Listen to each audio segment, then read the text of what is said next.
Man, I believe this is definitely one of my best performances. I got the TKO, got my second UFC finish, and I just finished a man that ain't never been finished before in 20 fights. So I'm definitely proud of myself. I think that I probably could have done a few things better. I was supposed to stop every takedown. I didn't stop the first takedown or two, but I wound up getting him back. I took him down as well. Um, I know that I could have stopped his takedowns. That's the only thing that really bothers me at all, is because whenever I really tried to stop his takedowns, I stopped them, but I let him get a couple through. But I think that probably in the long term helped me win the fight, because the only place I was worried about was his wrestling and then the ground game. I knew my ground game was good. I knew his was good. But once we got on the ground, I broke his arm first minute or so in the first round, and he kept fighting through it anyways. And that was a big confidence booster for me, because I knew not only can I beat him on the feet for sure, I can beat him on the ground for sure. So all I got to do, stop the wrestling. And if I don't stop the wrestling, oh well, I know I can beat him on the ground. I've already done that, So I was ready to go after that arm snapped. Do you think it was a late stoppage? No, not necessarily, because he was steadily talking the whole time. The referee told him to work, and he said, I'm working. But he was stuck in a bad position. I had one arm trapped with my left arm. The other arm was trapped behind my back. There wasn't much he could do but eat punches. And he was still trying to talk, still trying to work, and he was never completely asleep or anything like that. But yeah, the referee, he jumped in, and pretty much saved him, because I promised you a couple more to that chin, I was going to put him out. But the guy's tough. I got to give him that. How many stitches did you get? I honestly don't know. I didn't ask the doctor. I got a few, but they gave me a 45-day suspension. Just to let the eye heal up.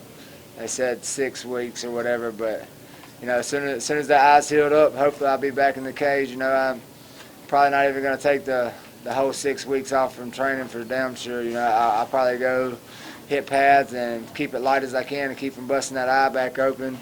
And let Sean Shepard and them know that, Jason Knight's ready to go again as soon as this eye lets me go. Does this affect your plan to fight July, September, December to get that next one so soon? It doesn't affect my plans. I don't know about the UFC's plans. If they don't want to let me fight that soon because of my eye, then so be it. But, I'll be ready to go. What the hell's a little cut? I'm a fighter. I'm going to get cut. It's going to happen. It's just part of it. And I don't mind. I'll fight every fight bloody as hell if that's the case. It doesn't bother me. So if Sean Shelby, Dana White, and all them, if they let me fight again in July, I'm ready to go. And, if not, if they don't want me to fight in July, let me fight September, October, December. I don't care. I want to fight these last 3 this year. I'm on a 4-fight win streak. I've got 3 more fights left in this contract. I'm trying to get it to a 7-fight win streak, and hopefully next year be in that top 10. You talked about Chaz's arm, and I was wondering when you felt it and what you think might have caused it. I got him in a triangle right there in the first round, and I felt the triangle kind of slipping, so I went and started the arm bar.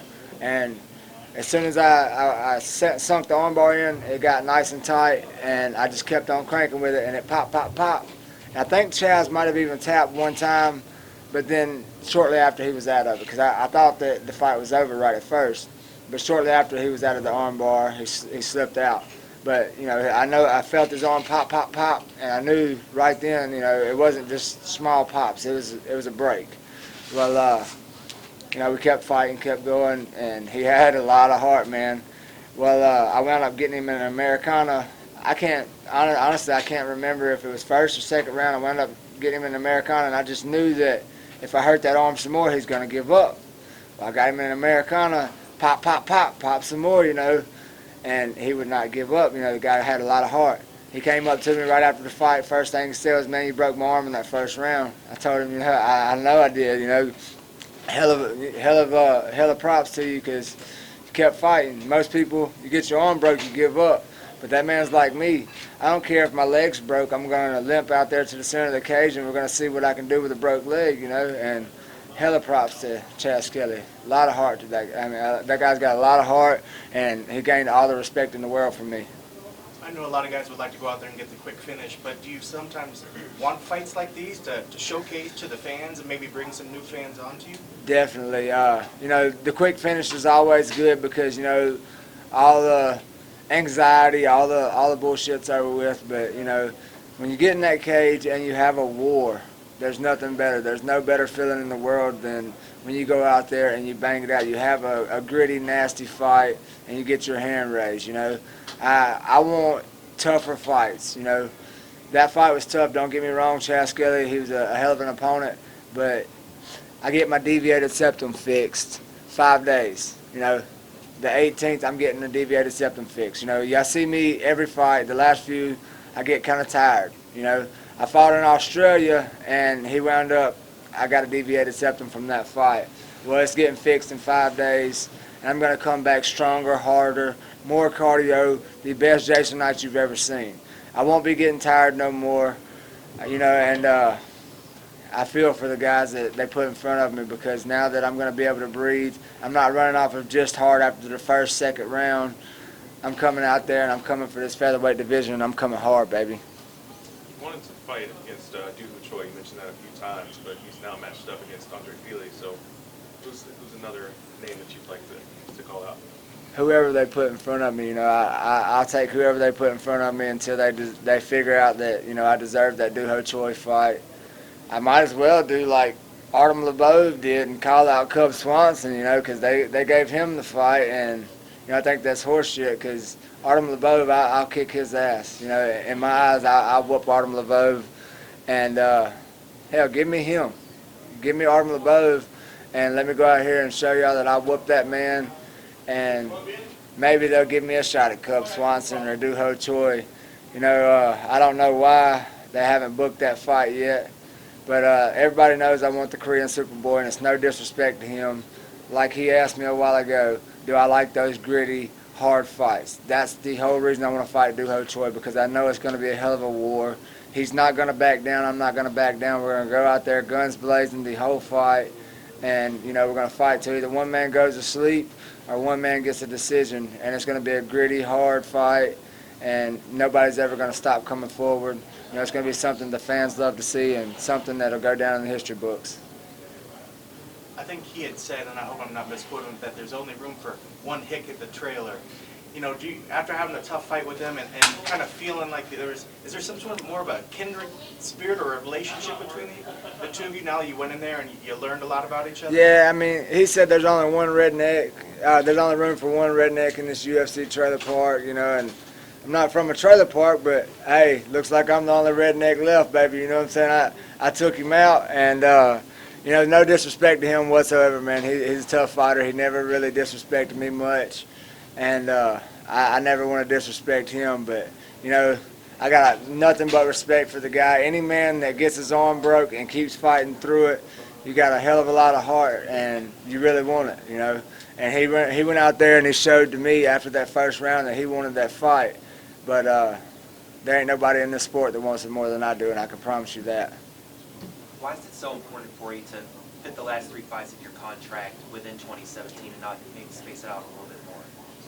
Man, before I came to the UFC, I fought 5-6 times a year, and, you know, of course, I'm kind of staying busy with the UFC. You know, I've fought twice this year already, but the way I look at it, I'm just trying to have fun as much as possible. You know, I mean, 3 more fights this year, and my ultimate goal is to win all 3 of those fights, and next year be in the top 10.